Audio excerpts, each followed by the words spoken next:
दोस्तों नमस्कार। दोस्तों अभी एक महीने पहले तक आप लोग देख रहे थे कि उत्तर प्रदेश की राजनीति में जितनी भी राजनीतिक पार्टियां थी सभी ब्राह्मणों को उपेक्षित नज़र से देखती थी। लेकिन देखते ही देखते समय का चक्र होता है, समय का चक्र बदल रहा है और उत्तर प्रदेश की सभी राजनीतिक पार्टियां ब्राह्मणों को सम्मान देने लगी हैं, ब्राह्मणों की तरफ डोरे डालने लगी हैं, अपनी अपनी तरफ खींच रही हैं। आपने देखा था कि अभी कुछ दिन पहले की बात है कि जिस भी राजनीतिक नेता को देखो वो ब्राह्मणों को गाली दे करके, ब्राह्मणों को अपमान करके बड़ा नेता बनना चाहता था। उनका सिर्फ एक उद्देश्य था कि पिछड़ा, दलित, अल्पसंख्यक इनको हम खुश कर लेंगे, हम राजनीति कर सकते हैं, हम सत्ता में आ सकते हैं। लेकिन देखते ही देखते समय होता है, अब सबको ऐसा लगने लगा है कि बगैर ब्राह्मण के हम सत्ता हासिल नहीं कर सकते। इस समय आप लोग देख रहे होंगे उत्तर प्रदेश में चाहे समाजवादी पार्टी हो या बहुजन समाज पार्टी हो या भारतीय जनता पार्टी हो, सभी ब्राह्मणों को अपनी तरफ खींचने में लगी है। ये विवाद कब से शुरू हुआ? ये विवाद 18 जनवरी 2026 से, जब मौनी अमावस्या का दिन था और शंकराचार्य जी को स्नान करने से इलाहाबाद प्रयागराज माघ मेले में रोका गया और कुछ भटकों की, कुछ जो शंकराचार्य जी के शिष्य थे, उनको थाने ले जाकर के चोटी पकड़ के किस प्रकार घसीटा गया, अपमान किया गया। पूरी दुनिया ने उस वीडियो को देखा, सबको झकझोर कर रख दिया। कौन गलतियां नहीं करता है? राजनीतिक पार्टियां भी गलतियां करती हैं, तो क्या उनका इस ढंग से अपमान किया जाता है? वो तो बटुक थे, शिष्य थे शंकराचार्य के, फिर चोटी पकड़ के खींचने क्या आवश्यकता थी? यही विवाद तूल पकड़ता गया। फिर उसके बाद तुरंत यूजीसी का मामला आता है। यूजीसी को लेकर के उत्तर प्रदेश में ही बरेली के सिटी मजिस्ट्रेट अलंकार अग्निहोत्री जी ने इस्तीफा दे दिया और आरोप लगाया कि ब्राह्मणों की इस सरकार में उपेक्षा हो रही है। और इस प्रकार ये विवाद बढ़ता गया। बात यहां तक पहुंच गई कि अब इस समय आप लोग देख रहे होंगे कि उत्तर प्रदेश की राजनीति, विशेषकर भारतीय जनता पार्टी सत्ता पक्ष में त्रिकोण की राजनीति हो रही है। मुख्यमंत्री जी योगी आदित्यनाथ जी कुछ बयान दे रहे हैं, वो प्रयागराज की कार्यवाही को उचित ठहरा रहे हैं कि हर व्यक्ति शंकराचार्य नहीं हो सकता है। और दूसरी तरफ उनके दो उप मुख्यमंत्री हैं जो शंकराचार्य और ब्राह्मणों का सम्मान कर रहे हैं। तो आपको बता दें, इधर काफ़ी दिनों से मैं आपके सामने वीडियो लेकर नहीं आया था। उसका रीजन था कि हम भी ब्राह्मण ही हैं। अब ब्राह्मण सनातन की रक्षा के लिए अपना सर कटाता है, सनातन का प्रचार करता है, लोगों को सही शिक्षा देता है, अध्ययन करता है, अध्यापन कराता है, सब कुछ करता है। उसके बाद भी उसे उपेक्षा का शिकार होना पड़ता है। थोड़ी देर के लिए आप कल्पना कीजिए, इस भारत देश से ब्राह्मणों को हटा दिया जाए तो फिर इस देश में जो सनातन की बात करते हैं, क्या सनातन जिंदा रहेगा? कुछ ऐसी ताकतें वो चाहती हैं कि ब्राह्मण अगर हट जाए तो यही लोग सनातन की रक्षा करते हैं। कोई धर्म परिवर्तन करना चाहता है उसको रोकते हैं। तो हम जो रीजन है क्यों नहीं आए काफी दिनों से आपके सामने कि महाशिवरात्रि का पर्व था, उसके पहले 1 लाख पार्थिव शिवलिंगों का हम लोग निर्माण करवा रहे थे। उनका पूजन इसलिए कर रहे थे कि लोगों में सही संस्कार जाए, लोग सनातन को समझें, लोग दूसरे धर्म को ग्रहण न करें, परम ब्रह्म भोलेनाथ को समझें। तो इस वजह से काफ़ी दिनों हम उस पर व्यस्त रहे। 1 लाख पार्थिव शिवलिंगों का पूजन करवाया, खुद किया और शिव जी की भव्य बारात निकाली और भव्य भोजन, अमृत भोजन, आप उसे भंडारा कह सकते हैं लेकिन हम उसे अमृत भोजन कहते हैं कि बहुत अच्छी व्यवस्था होती है, जैसे बारातियों की व्यवस्था की जाती है। और उसके बाद इतना ज़्यादा वर्क हो गया था कि हम लोग थक गए थे। 2-3 दिन बीतने के बाद भी काम करने की इच्छा नहीं हो रही थी। लेकिन हमें लगा इस समय सिर्फ और सिर्फ ब्राह्मण की ही बात हो रही है और ब्राह्मणों के अपमान को, जो ब्राह्मणों कभी सम्मान, ब्राह्मणों का नाम लेना नहीं चाहती थी राजनीतिक पार्टियां, आज वो ब्राह्मणों की बात कर रही है। तो निश्चित तौर पे आप मान लीजिए कि कुछ न कुछ उत्तर प्रदेश की राजनीति में होने वाला, देश की राजनीति में भी कुछ बड़ा होने वाला है। इसलिए होने वाला है कि इसमें दोषी ब्राह्मण समाज योगी और मोदी सभी को मान रहा है।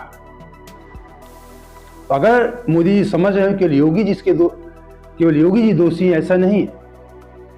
यूजीसी मामले को लेकर योगी जी से ज्यादा मोदी जी के प्रति लोगों की नाराजगी है ब्राह्मण समुदाय की, बता दूं आपको। तो अभी 13 फरवरी योगी जी ने बता दूं कि जो त्रिकोण में उत्तर प्रदेश की राजनीति फंसती जा रही है, भारतीय जनता पार्टी के जो विवाद है, अभी योगी जी ने कहा 13 फरवरी की हर व्यक्ति शंकराचार्य नहीं हो सकता है, इधर उधर जाके वातावरण खराब कोई नहीं कर सकता है। और उसी समय केशव प्रसाद मौर्य जी ने कहा कि मैं शंकराचार्य जी के चरणों में प्रणाम करता हूं और उनका सम्मान करता हूं, प्रार्थना करता हूं कि वो जाके संगम में स्नान करें। लेकिन वो भी नहीं, दूर से किया, क्योंकि यहाँ पे पॉलिटिक्स होती है।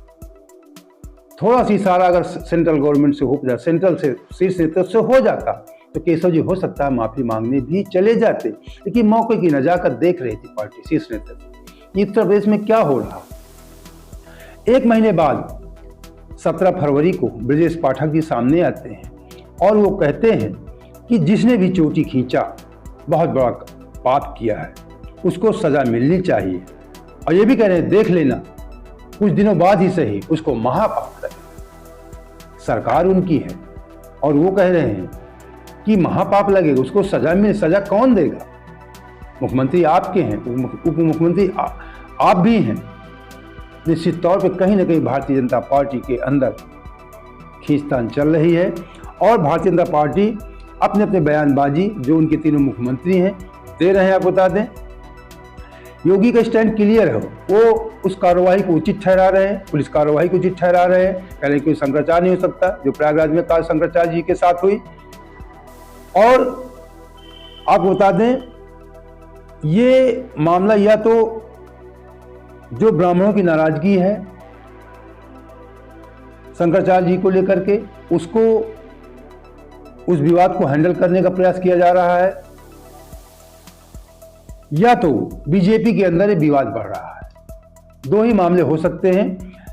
आप बता दें कि ब्राह्मणों की नाराजगी क्यों है, उसका रीजन क्या है। कुछ खास पॉइंट आपको बताते हैं, बाकी आप सब जानते हैं। इस समय सोशल मीडिया बहुत चल रहा है। तो प्रयागराज शंकराचार्य जी को अपमान करना, संगम स्नान न करने देना, बटकों की चोटी पकड़ उनकी पिटाई करना, खींचना, अपमान करना, अलंकार अग्निहोत्री जी का, बड़े जी सिटी मजिस्ट्रेट थे, उनका इस्तीफा देना, ब्राह्मणों के पक्ष में, यूजीसी के विरोध में और शंकराचार्य जी के पक्ष में।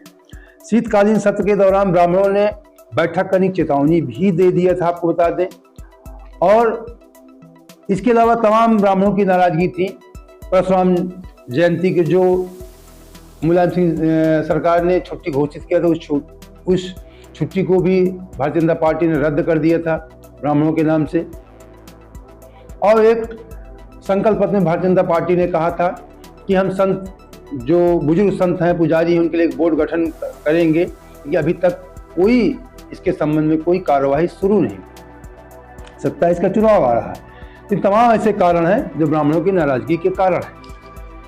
और इन्हीं सब नाराजगियों को दूर करने के लिए जो शीर्ष नेतृत्व है अब लग गया है, क्योंकि योगी जी अपने जो उनका हठपन है उससे पीछे नहीं हट रहे हैं। तो शीर्ष नेतृत्व को लग रहा होगा कि 27 आने वाला 27 का चुनाव है, अगर ब्राह्मण नाराज होगा, क्योंकि इस देश का सभी लोग जानते हैं देश के कि ब्राह्मण का रुख जो जिधर होता है सत्ता उसी की होती है। कितना भी ब्राह्मण का अपमान कर ले, कितना भी ब्राह्मण को उपेक्षित कर ले, लेकिन अंत टाइम में, लास्ट टाइम में ब्राह्मण ही सत्ता परिवर्तन करता है। इसकी रीजन आपको बताते हैं। ब्राह्मणों की नाराजगी चल रही थोड़ी बीजेपी से, क्योंकि ब्राह्मणों ने 2022 में 89%, लगभग 90% वोट, 10 में 9 ब्राह्मणों ने भारतीय जनता पार्टी को वोट किया था। अब सपा बसपा को लगता है कि नाराज इनकी तरफ अपने डोरे डालने शुरू कर दिया है। अखिलेश यादव दबी जुबान से केवल उनके कुछ नेताओं के द्वारा ऐसे बहुत हल्के में कहने कि हमारी तरफ आ जाए, सोचते भी हैं। लेकिन मायावती जी, बहुजन समाज पार्टी जो मुखिया है, तो खुले तौर पे ब्राह्मणों का खुला समर्थन कर रहे हैं। जब यूजीसी का विरोध हो रहा था तब भी समर्थन किया था। जब सुप्रीम कोर्ट का फैसला आया, रोक लग गई, तब भी उन्होंने सुप्रीम कोर्ट के फैसले को जायज ठहराया और कहा कि बगैर जनरल कास्ट के लोगों को कमेटी में लिए या उनको उनके जो राय मसले उनको बगैर लिए ऐसी कमेटी नहीं बननी चाहिए। उन्होंने पक्ष में बयान दिया, लेकिन भारतीय जनता पार्टी के किसी मंत्री ने, यहाँ तक कि ब्राह्मण मंत्रियों ने भी डरवश कोई बयानबाजी यूजीसी के विरोध में या शंकराचार्य के पक्ष में नहीं किया था। एक महीने बाद सामने आते हैं ब्रजेश पाठक जी, यूजीसी के लोग वो भी कुछ नहीं बोले थे। तो ये ब्राह्मणों की बहुत बड़ी नाराजगी है। आपको बता दें कि योगी जी ने अभी 13 फरवरी को शंकराचार्य जी को उनके अस्तित्व पर सवाल भी उठाया था और पुलिस कार्रवाई को उचित ठहराया था। और ब्रजेश पाठक 17 फरवरी को चोटी के लेकर के विवाद देते हैं, अभी मैंने बताया कि बहुत बड़ा पाप लगेगा। और फिर 19 फरवरी को वो 101 बटकों को, यानी मैं आज 20 को वीडियो बना रहा हूं, 19 तारीख को 101 बटकों की उनके शिखा का पूजन किया, उनका सम्मान किया। और सोशल मीडिया में वैसे भी एक्टिव रहते हैं ब्रजेश पाठक जी, उसको खूब सोशल मीडिया में प्रचारित प्रसारित भी किया। एक महीने बाद ऐसा कहा जाता है कि कहीं ना कहीं शीर्ष नेतृत्व से दिल्ली के इशारे पे ब्रजेश पाठक जी ऐसा कर रहे होंगे। ब्राह्मणों के समय उत्तर प्रदेश में कोई खास बड़ा लीडर भी नहीं है। सतीश मिश्रा जी हैं, बीएसपी में है, बीएसपी इस समय बहुत ज़्यादा अस्तित्व पे नहीं है। वो भी प्रयास कर रही मायावती जी की ब्राह्मणों को समीकरण भिड़ा करके हम फिर सत्ता में आ सकते हैं। जब ब्रजेश पाठक जी बसपा में थे वो ब्राह्मणों के सतीश मिश्रा के बाद दूसरे नंबर के बड़े नेता कहे जाते। तो फिर इस समय ब्राह्मणों के बड़े नेता बनने का प्रयास कर रहे हैं, लेकिन नाराजगी नाराजगी इतनी जल्दी दूर नहीं हो सकती है। इसके लिए बहुत बड़ा ब्राह्मण पहले नाराज होता नहीं है, अगर हो जाता है छोटी बातों को लेकर नाराज, जब उसके स्वाभिमान और सम्मान की बात आती है तो ब्राह्मण इतिहास गवाह है। ये आप लोग जानते हैं कि बड़े बड़े कोई राजा रहा हो या राजनीतिक दल रहा हो, उसको अगर सत्ता में बिठाना जानता है तो सत्ता से उतारना भी जानता है। तो अगर ब्रजेश पाठक ये सोच रहे हैं कि थोड़े मोड़े ऐसे कार्य करके हम ब्राह्मणों को खुश कर लेंगे, ऐसा भी होने वाला नहीं है। उनको खुला समर्थन करना पड़ेगा, यूजीसी का विरोध करना पड़ेगा, शंकराचार्य से माफी मांगना पड़ेगा। सूत्र बताते हैं कि शंकराचार्य से माफी भी मांग सकते हैं, ऐसा कहा जाता है। आपको बता दें कि उत्तर प्रदेश में जो ब्राह्मण वोट बैंक है वो 10 से 11% के लगभग, ऐसा भी जनगणना हुई है, ऐसा आंकड़ा माना जाता है।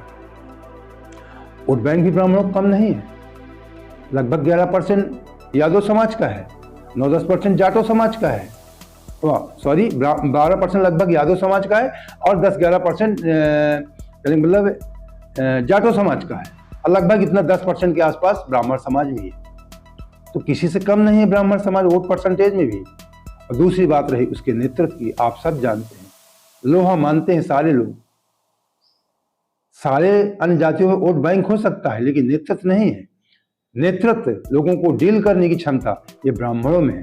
वोट प्लस नेतृत्व, जिधर जाएगा सरकार उसी की बनेगी, यह मान लीजिए।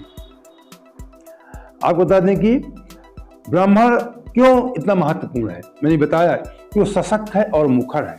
मुखर के मतलब बोलने में डरता नहीं, हिचकता नहीं, आप लोग देखते होंगे। और इसी सशक्त और मुखर होने की वजह से अन्य जातियों में अपना प्रभाव भी वो छोड़ता है। आप देखते हैं कि चाय पान की दुकानों में एक 10 लोग खड़े होते हैं, एक ब्राह्मण खड़ा है, तो वो जो लोग वहां पे खड़े लोग होते हैं उसकी बातों को उसके मुंह की तरफ देखते रहते हैं। वो नेतृत्व करता है, बताता है कि कौन सी सरकार सही है, कौन नेता सही है, कौन नेता सही नहीं है। लोग सोचते हैं कि क्या ऐसा माहौल चल रहा, क्या दूसरी जाति लोग प्रभावित हो जाते हैं। जिन लोगों ने इस नेतृत्व को पहचाना उनकी सरकार बनी, जिन लोगों ने इन नेतृत्व को नकारा वो निस्नाबूद हो। और इस नेतृत्व को मायावती जी ने थोड़ा सा पहचाना था 2007 में, 12 तक उनकी 5 साल पूर्व सरकार थी। बीच में कुछ उनके जो कुछ सलाहकार थे संकीर्ण मानसिकता के जातिवादी लोग, उन्होंने मायावती जी को दिमाग भरा कि बहन जी ब्राह्मणों के आने से हमारी सत्ता, हमारी पार्टी खराब हो सकती, जबकि ब्राह्मणों के आने से उनकी पूर्ण बहुमत सरकार आई थी, उसके पहले कभी नहीं आई थी। सत्ता जाने के बाद फिर मायावती जी को ब्राह्मण याद आने लगे कि ब्राह्मण बहुत महत्वपूर्ण है, इसलिए वो ब्राह्मणों का खुला समर्थन करती हैं बिना किसी भेदभाव के। अच्छी बात है, हमें भी अच्छा लगता है, कम से कम खुलकर बोलती तो हैं, ब्राह्मणों की क्षमता को पहचानती तो हैं। बिना भेदभाव के किसी भी, कोई भी व्यक्ति हो, किसी भी जात धर्म का हो, यूजीसी का जो मामला था उसे सभी को खुलकर बोलना चाहिए था। किसी के बच्चे अपराधी नहीं होते हैं, क्यों सभी बच्चे अपराधी होते हैं, क्योंकि इनको नाजायज ढंग से फंसाया जाए, ये कहीं का न्याय है, ये कोई मानवता के खिलाफ है। मायावती जी ने इसका समर्थन किया था, हम उनको धन्यवाद करते हैं। आपको बता दें कि जब जब ब्राह्मणों का अपमान या ब्राह्मण उपेक्षित होते हैं, इस बात को लेकर के आप समझ सकते हैं। आप पिछला इतिहास उठाकर देख लीजिए। ब्राह्मण इसके पहले कांग्रेस में थे, कांग्रेस की सत्ता रहती थी, धीरे धीरे कांग्रेस ने उपेक्षित करना ब्राह्मणों को शुरू किया, ब्राह्मण इधर भटकने लगा, ब्राह्मण फिर धीरे धीरे बीजेपी की तरफ रुख करने लगा। प्रेजेंट टाइम में बीजेपी में लगभग 90% ब्राह्मण पहुंच गए धीरे धीरे। उसको वो अलग बात है कि 2024 में लोकसभा चुनाव में कुछ परसेंटेज कम हुआ, लगभग 10%। उसका खामियाजा भी भारतीय जनता पार्टी को भुगतना पड़ा। अगर ब्राह्मण, बता दूं उत्तर प्रदेश की राजनीति में अगर ब्राह्मण 30% भी नाराज हो गया तो 50+ सीटों को नुकसान कर देगा। अब प्रेजेंट टाइम में आप ये बात को समझ रहे हैं कि ब्राह्मण 30 नहीं 60+ कम से कम नाराज है, सैकड़ों सीटों को नुकसान कर देगा भारतीय जनता पार्टी। अगर ये नाराजगी दूर नहीं हुई तो अब ब्राह्मण जब जागता है तो ब्राह्मण किसी गुलाम बनकर नहीं रहता। वो अलग बात है कि आप राजनीति करते हैं, ब्राह्मण थोड़ा बहुत उपेक्षा करते हैं, ब्राह्मण अनदेखी कर देता है, लेकिन जब पानी सर से गुजर जाता है, मान और स्वाभिमान की आ जाती है, तो ब्राह्मण कुछ भी कर सकता है। ये मेरी बात आप नोट कर लेना। तो दोस्तों, अगर आपको हमारा वीडियो अच्छा लगा है तो मुझे सब्सक्राइब कर लीजिए और इस सही जानकारी अपने लोगों तक पहुंचाइए। इस वीडियो को शेयर भी कर दीजिए, लाइक भी कर दीजिए। जय हिंद, जय भारत।